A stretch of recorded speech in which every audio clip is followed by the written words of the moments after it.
My name is Shelley, and I joined the Army in 1994. I joined the military as an ammunition specialist. Done a lot of great things working there. Went to airborne school, went to a whole bunch of other schools, deployed a few times. I would say my favorite assignment was in 2nd Brigade, 82nd. I was most definitely loving everything about the Army. I medically retired, and that was where my life changed.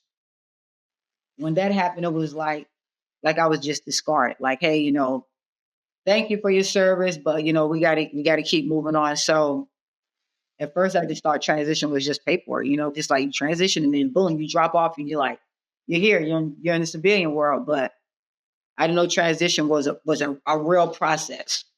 And I struggled with it bad.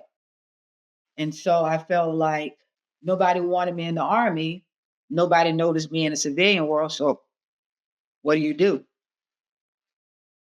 The army provides a way for you to run away from a lot of things that's going on in your real life. And when I got out, all those real things was in my face. I didn't want to be here. And I was just provoking folks and just reckless and just, I didn't care. I was mad. I was disappointed. The army didn't need me and nobody else noticed me. So the way the Clinic has helped me,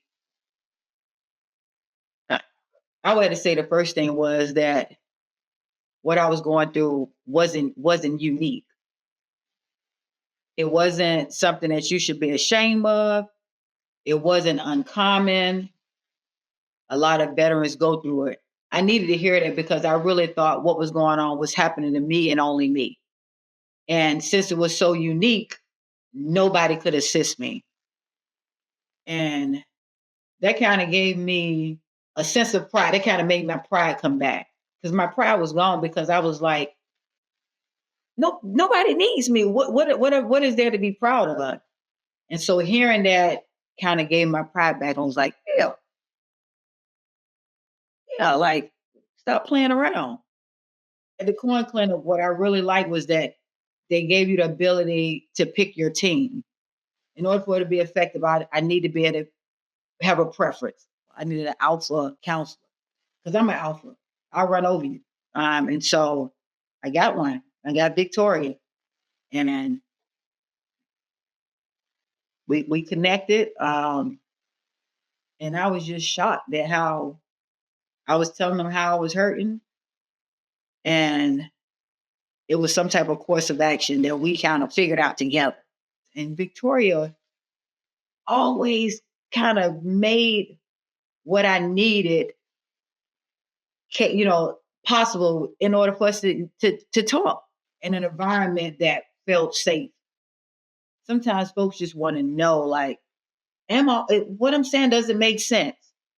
And am I the only one? And you can't do it if you're asking yourself that. You can't do it if you're just trying to go through it by yourself because you never know if what you're doing is right. Is it helping you? Is it hurting you? Is it stagnant? Go ask somebody else and see what they say. And it's even better if it's a professional. I got a lot of comrades that's out there that's hurt. I pray for them and I want them all to just kind of take care of themselves and try to be the best version they can and thrive, not survive. So I'm praying. I'm praying.